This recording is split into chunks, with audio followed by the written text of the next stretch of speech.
Hi guys, let's get more news about Warriors, but first don't forget to subscribe and leave your like. Stephen Curry off injury report before Warriors season opener versus Blazers. The Golden State Warriors held Stephen Curry out of action for their final preseason game, a 132-74 demolition of the Los Angeles Lakers. This put Curry's status for opening night in some doubt as his name popped up on the injury report leading up to the Dubs' regular season opener against the Portland Trail Blazers. Nonetheless, Warriors fans need not worry as Curry is off the injury report for their season opener. As per Anthony Slater of The Athletic, Curry has been nursing an injury to his finger. He sustained a sprain to his right index finger, causing it to be heavily taped. This development prompted some worry among Warriors fans who saw how promisingly their team played during their undefeated preseason run, but Curry at the very least should be able to play through this without much trouble. In addition to Curry,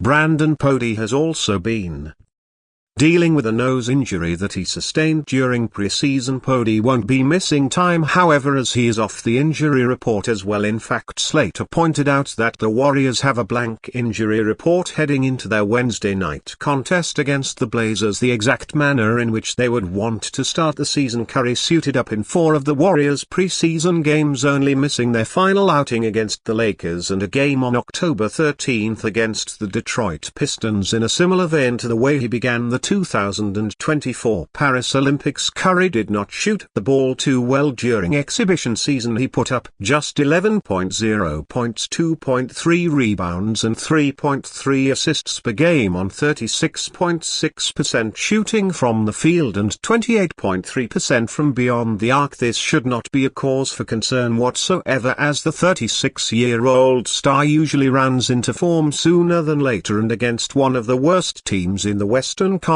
in the Blazers, a team that has perhaps the worst defensive backcourt in the league, he should have trouble shaking off the finger in and lighting up mode. Center, the Warriors have every intention in the world to compete for a championship despite residing in the ever-tough Western Conference, as well as whiffing on their major off-season trade targets for them to compete for a championship. However, they have to take care of business against teams they're undoubtedly better than, one of which is the Blazers. The Blazers should have plenty of difficulties dealing with the off-ball movement of Stephen Curry. Taman Kamara and Avdeja are their best bet when it comes to covering Curry, but that will leave one of Scoot Henderson and Anern Simons on Andrew Wiggins or Jonathan Kuminga, which isn't ideal. Led by Curry, their Warriors have a better up-and-down roster than the Blazers, while starting the season on the road is not exactly ideal, especially with a potential trap game awaiting them. Their laser focus on the goal ahead should give them the resolve to handle business in a workmanlike manner. Set high mark for Warriors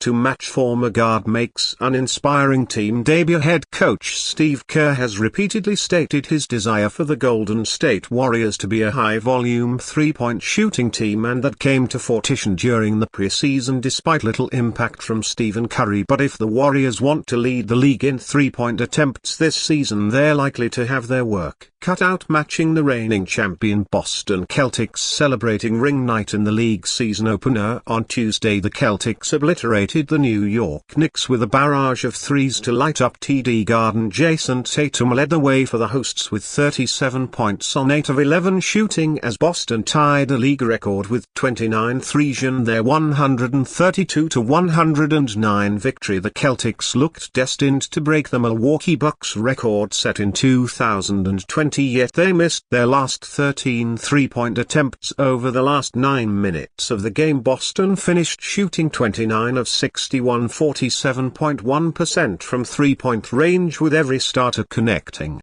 on at least 3 attempts from beyond the arc. The Celtics led the league in three-point attempts during the preseason at 52.6, while the Warriors were 8th at 42.3 attempts. Golden State are expected to rank higher in the regular season after Curry was limited to just 73 total preseason minutes, where he shot only 28% from three-point range in the league's second game on opening night. Former Golden State guard Dante DiVincenzo made his team debut for the Minnesota Timberwolves Timberwolves in a 110-103 loss to the Los Angeles Lakers at Crypto.com Arena. DiVincenzo played 31 minutes off the bench but went scoreless in the first half as the Lakers built a double-digit lead. The 27-year-old made 2 threes and had 10 points in the second half. Monster 36.16 rebound performance from Lakers star Anthony Davis proved too much for the Timberwolves to overcome after being involved in the blockbuster trade that sent he and Julius Randle from the New York Knicks to Minnesota in exchange for Karl Anthony Towns. DiVincenzo had 10 points, 3 rebounds, 3 assists and 2 steals in his debut on 3 of 11 shooting from the floor, 2 of 8 from three-point range and 2 of 4 from the free throw line. The league will kick into full swing on Wednesday with a 10-game slate including the Warriors season opener against the Portland Trail Blazers at Moda Center starting at 7 p.m. Pacific Time. Warriors Mike Dunleavy Jr. led charge in recruiting Paul George. Although the Golden State Warriors failed to acquire star talent in free agency and the trade market, the effort didn't go unnoticed according to Stephen Curry and Draymond Green. Warriors general manager Mike Dunleavy Jr. led the charge in recruiting Paul George. Curry and Green appreciated Dunleavy's persistence in landing a star in free agency or the trade market. In The Athletic's Anthony Slater story of the Warriors general manager, multiple quotes indicate the stark trust in the process. He was very persistent in making the date work. Green said he did the job. Paul George